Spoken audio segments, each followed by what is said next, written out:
राम राम किसान भाइयों, स्वागत है फिर से एक नए वीडियो में। और आज फिर से मैं आपको मेरे चने के प्लॉट में लेके आया हूँ।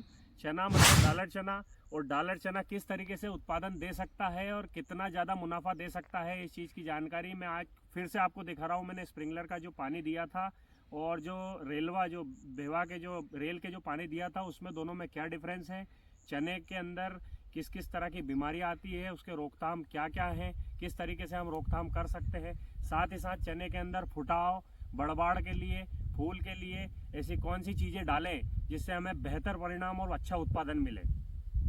तो स्वागत है फिर से मेरे वीडियो में। आज जो है हम चने की बात जो है वो संपूर्ण तरीके से करेंगे। चने का मतलब जो पीएचडी होता है, जिसके अंदर पूरी एक एक पॉइंट टू पॉइंट जो है बात ली जाती है, उस तरीके की जानकारी मैं आपको दूंगा, ताकि चने के अंदर आप ना तो पानी ज़्यादा देके फंसे या ना कम देके फंसे।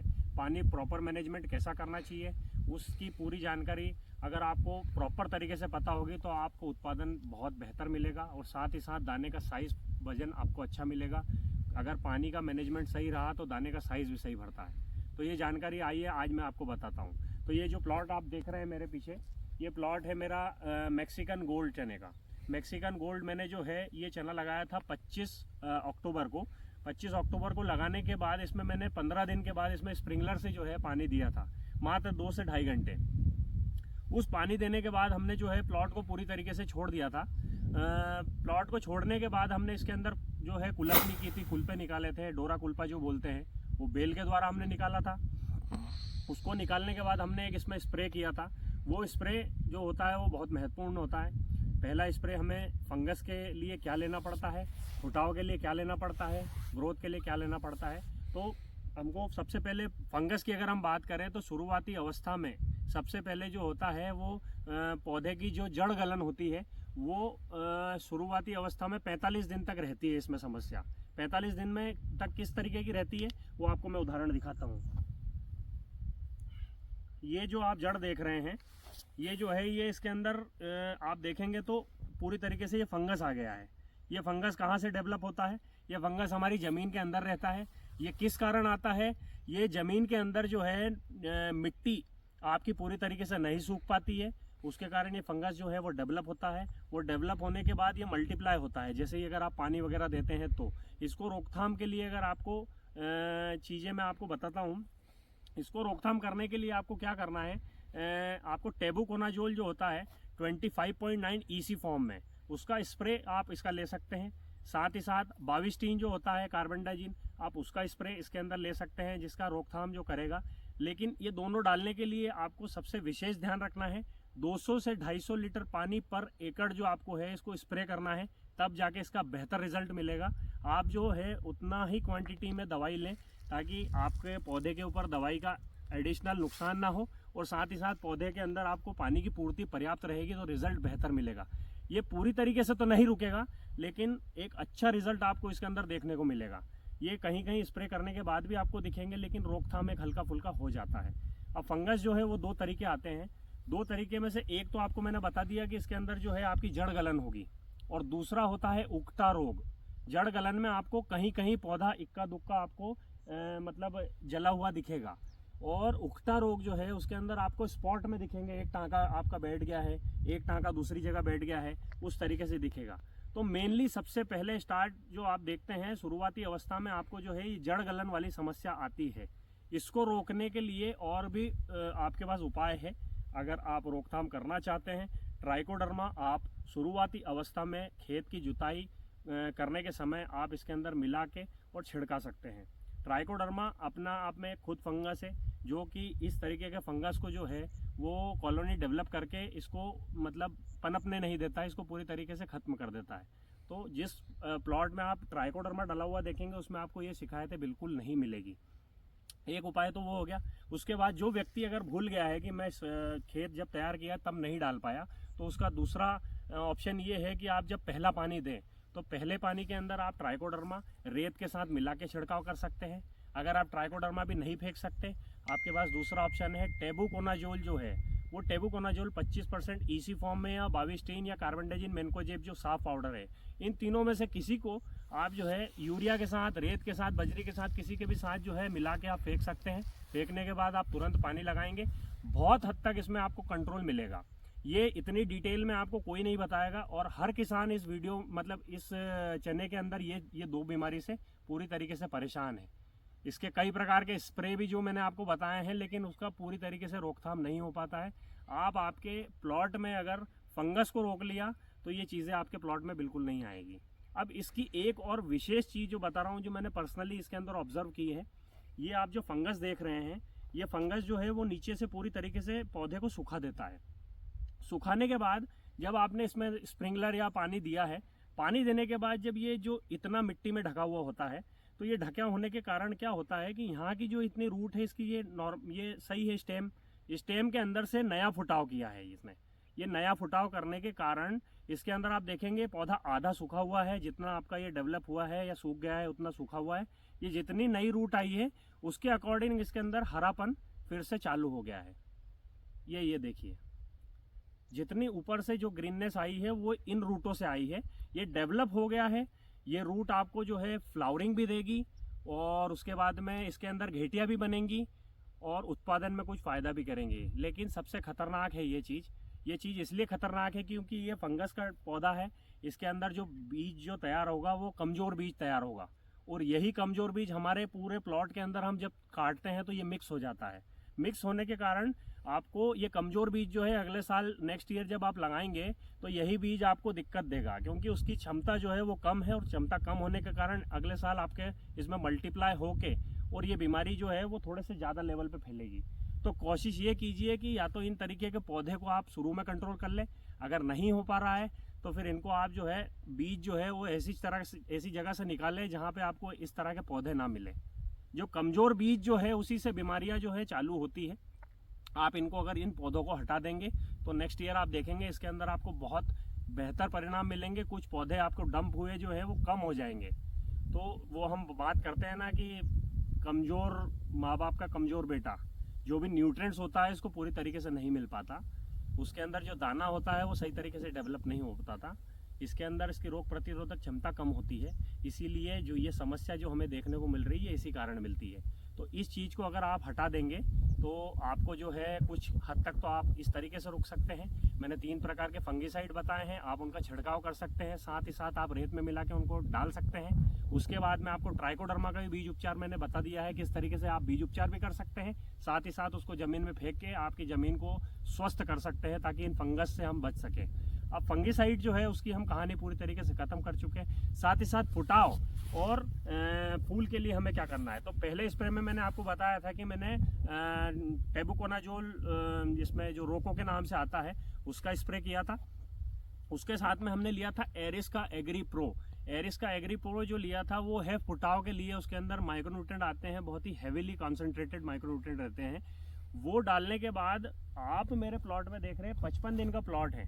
55 दिन में ये पौधा जो है वो बहुत तरीके से फुटाव लिया है। मैंने इसके अंदर काउंटिंग की थी, 20 से 25 फुटाव जो एक पौधे के अंदर आपको देखने को मिल रहे हैं। तो ये फुटाव जो है आपको किस अवस्था में इसको डालना है ताकि इसका बेहतर रिजल्ट मिले, तो आपको ये 20 दिन से 35 दिन की अवस्था के बीच में डालना है। इसका बहुत अच्छा रिजल्ट मिलेगा। ये प्लॉट आपके सामने है, जिसका मैंने आपको स्क्रीन पे चला के दूसरा जो पहले इससे पहले मैंने स्प्रे से पहले है वो भी। राम किसान भाइयों, स्वागत है फिर से एक नए ब्लॉग में। और आज जो है हम चने में फुटाव के लिए 25 दिन पे आप डालें। साथ ही साथ मैंने 19-19-19 डाला था। वो 19-19-19 इसलिए डाला था ताकि न्यूट्रिएंट्स जो है वो बैलेंस हो जाए, जिस भी तत्व की कमी है पौधा अपने तरीके से अपटेक कर ले। उसके साथ में हमने डाला था इमामेक्टिन बेंजोइड। तो ये 4 चीज़ों का कॉम्बिनेशन लेके हमने पहला स्प्रे किया था। उसके बाद में हमने इसके अंदर पानी दे के और कुलपनी की थी, निंदाई करवाई थी। निंदाई करवाने के बाद जो है अब ये प्लॉट जो है हमने फिर दूसरा जो पानी दिया इसके अंदर 35 से 38 दिन पे, उसमें हमने 25 kilo urea, 25 kilo MOP, Sagarika 10 kilo और ह्यूमिक एसिड 2 किलो ह्यूमिटॉक्स के नाम से आता है। ये 4 चीज़ों का कॉम्बिनेशन मिला के हमने इसके अंदर छिड़काव किया है।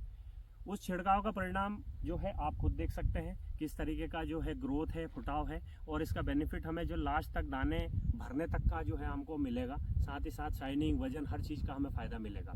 अब तीसरी बात कर लेते हैं हम, इसके अंदर जो है फूल की अवस्था पे हमें किस चीज़ का स्प्रे करना चाहिए, और साथ ही साथ हमें प्रिवेंटिव में ऐसा कौन सा फंगिसाइड लेना चाहिए जिससे हमें बहुत बेहतर परिणाम मिले और इसमें जो रिस्क फैक्टर है वो कम हो जाए। तो अगर हम बात करें दूसरा स्प्रे जो कि फूल की अवस्था होती है, बहुत महत्वपूर्ण स्प्रे होता है, इसके अंदर कौन सा लेना चाहिए? सबसे पहले आप इसके अंदर 05234 का स्प्रे करिए। 05234 इसलिए क्योंकि ये फूल की अवस्था है। फूल की अवस्था पे सबसे पहले 05234 डालने का ये है कि कॉन्सेंट्रेशन 05234 में 52% जो होता है वो फास्फोरस का होता है, और फास्फोरस की सबसे ज़्यादा आवश्यकता होती है फूल पे। उस टाइम पे अगर आप इसके अंदर इस तरीके का स्प्रे अगर करेंगे तो इसमें जो है फूल की मात्रा जो है वो बढ़ेगी। साथ ही साथ 34% जो पोटाश है, वो पोटाश जो है पौधे के अंदर अवेलेबिलिटी कराती है पोटाश की, ताकि वो जो घेटी बनने के बाद जो दाना बनेगा उसकी पूर्ति करती है। अब दूसरी बात करें तो इसके अंदर हम साथ ही साथ हम फंगिसाइड की अगर बात करें तो हम एग्जेक्स्ट्रोबिन प्लस टेबुकोनाजोल जो कि कस्टूडियो के नाम से आता है, उसका स्प्रे करना ही पड़ेगा आपको। उसका बहुत ही अच्छा परिणाम है। जो आपको बीच में प्लॉट दिखते हैं, टाँके पड़ रहे हैं या कुछ भी ऐसी समस्या आती है, वो समस्याओं से आपको पूरी तरीके से बचा देगा। तो ये एक सेफ सॉल्ट पे साथ ही साथ पौधे को उसकी एक क्षमता, एक स्पीड के हिसाब से चलाता है, ताकि वो हर अवस्था में फूल के टाइम पे अपने फूल को मतलब डेवलप करने में अच्छा समय दे सके, घेटी के टाइम पे जो घेटियाँ हैं उनको बनने और दाने बनने में अच्छा समय दे सके, एक अच्छा रोल निभाता है, सारी बीमारियों से इसको बचाता है। तीसरी चीज़ हम इसके अंदर जो है एक टॉनिक कौन सा इस्तेमाल कर सकते हैं जिसके अंदर आपको फूल में वृद्धि मिलेगी। तो जो भी पौधा रहता है उसके अंदर हार्मोन्स जो होते हैं वो ऑलरेडी डेवलप्ड होते हैं, लेकिन उन हार्मोन्स को और कॉन्सेंट्रेट करने के लिए हम ऊपर से टॉनिक का इस्तेमाल करते हैं। तो वो टॉनिक जो है, आप 4 से 5 टॉनिक है, आप कोई भी ले सकते हैं। जैसे फेंटेक हो गया, चने के लिए बहुत अच्छा माना जाता है। लियोसिन को भी बहुत अच्छा माना जाता है। साथ ही साथ अगर आप बात करेंगे विद्युत, उसको भी बहुत अच्छा माना जाता है। और भी बहुत सारे मतलब टॉनिक आते हैं, और आप मतलब मिक्स माइक्रोन्यूट्रिएंट जो कि कॉम्बी 2 के नाम से आता है, वो भी आप डाल सकते हैं, उसका भी बहुत अच्छा रिजल्ट है। लेकिन एक चीज़ का विशेष ध्यान रखें कि इसको आप डालें तो उसकी जो पर्याप्त मात्रा है उसी में डालें, ताकि आपको और अच्छे रिजल्ट मिले। ये चीज़ें हो गई। साथ ही साथ इसके अंदर आप जो है तीसरा स्प्रे जो है उसकी जानकारी मैं आपको थोड़ा सा बाद में दूंगा, क्योंकि अगर अभी मैंने किया, आपको बताया तो सब होश पोश हो जाएगा। यहाँ तक अगर आप अपने प्लॉट को लेके आ चुके हैं तो आगे किस तरीके का मैनेजमेंट करना है वो जो है आप मेरे साथ जुड़े रहिए। और दूसरी चीज़, आप लोगों से थोड़ी सी एक शिकायत है, जो भी वीडियो मैं आपको अपलोड कर रहा हूँ मुझे कमेंट बहुत कम आ रहे हैं।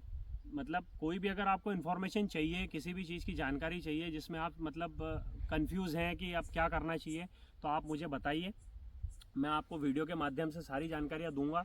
और आज मैंने चने की जो जानकारी आपको दी है, इसमें क्या और प्लस माइनस हो सकता है, क्या ऐसी चीज़ जो छूट रही है मेरे से जो मैं नहीं बता पाया, आप मुझे बताना। मैं इसका भी वीडियो आपको नेक्स्ट वीडियो जब मैं बनाऊंगा, इसके अंदर तीसरा स्प्रे करने के बाद या तीसरा स्प्रे करते टाइम पे या घेटियाँ आएंगी तब एक बार और मैं प्लॉट विजिट कराऊंगा। साथ ही साथ एक महत्वपूर्ण जानकारी मेरे से छूट गई है, वो ये है कि मैंने स्प्रिंगलर से एक पानी दिया था और दूसरा जो है रेल के पानी दिया था। दोनों में मैं डिफरेंस दिखाना चाहता हूँ, क्या डिफरेंस है। तो हाल फिलहाल में ये जो आप प्लॉट देख रहे हैं, इसके अंदर मैंने स्प्रिंगलर का पानी दिया था 4 घंटे से 5 घंटे उसके बाद में। और ये आप साइड में प्लॉट देख रहे हैं, इस प्लॉट में अगर आप देखेंगे तो मैंने एक पानी स्प्रिंगलर से दिया था और उसके बाद में दूसरा जो है रेल के दिया है। तो पोजीशन अभी हाल फिलहाल की स्थिति में 19-20 डिफरेंस है, लेकिन पौधे दोनों प्लॉट बहुत अच्छे चल रहे हैं। इसके अंदर भी आप देखेंगे तो मेरी ग्रोथ फुटाव बहुत अच्छा है। अगर इस प्लॉट में भी देखेंगे तो ग्रोथ फुटाव बहुत अच्छा है। लेकिन मुझे पर्सनली अगर आप देखोगे तो चने के अंदर क्या होता है कि जो मिट्टी है, मिट्टी का एक नेचर समझिए, मिट्टी किस तरीके से काम करती है। स्प्रिंगलर से पानी देने से क्या फ़ायदे और क्या नुकसान है। स्प्रिंगलर जो होता है ना, स्प्रिंगलर में आपको मिट्टी के अंदर जब आप पानी डालेंगे या स्प्रिंगलर से पानी चलता है तो हमारी जड़ों को जो है ऑक्सीजन जो है पूरी तरीके से मिलता है। जब आपकी जड़ ऑक्सीजन लेगी तो पौधा आपका चलेगा। अगर जड़ को ऑक्सीजन नहीं मिल रही है, जड़ को ऑक्सीजन किस अवस्था में नहीं मिलती, जब आप रेल के पानी देते हैं। मिट्टी जो रेल के पानी देते हैं उसमें मिट्टी पानी चूस के पूरी तरीके से अपने आप को बांध लेती है। जब बांधती है तो उस अवस्था में आप देखेंगे पौधा पूरी तरीके से रूखा हो जाता है और 4 से 6 दिन के लिए पूरी तरीके से रुक जाता है। जैसे जैसे उसमें मॉइस्चर कम होते जाएगा वैसे वैसे मिट्टी खुलती जाएगी और पौधा चलते जाएगा। तो ये डिफरेंस होता है। बाकी अगर आप रेल के पानी की बजाय अगर स्प्रिंगलर से देंगे तो आपका पौधा जो 6 दिन रुका है वो नहीं रुकेगा। उसके बाद में आपका मॉइस्चर जो है वो आपको मतलब जितना चाहिए उतना मेंटेन हो जाता है और बाकी पानी जो है वो वाष्पित हो जाता है। अब इसमें मैंने 8 से 10 दिन 12 दिन पहले इसके अंदर पानी दिया था। अभी इसका मैं मॉइस्चर दिखाता हूँ आपको। अभी आप अंदर इसका मॉइस्चर देखेंगे तो ये लगभग 60-50% मॉइस्चर है इसके अंदर, लड्डू बन रहे हैं। तो ये अभी जो टेम्परेचर है धीरे धीरे जो है और मतलब ठंड और बढ़ेगी तो इस टेम्परेचर के लगभग में मेंटेन हो जाएगा इसमें। और यही अगर मैं रेल के पानी जिसमें दिया उसमें देखूंगा तो लगभग 70% मॉइस्चर रहेगा। तो ये डिफरेंस होता है और ये प्लॉट डिफरेंस मैंने आपको दिखा दिया पूरी तरीके से।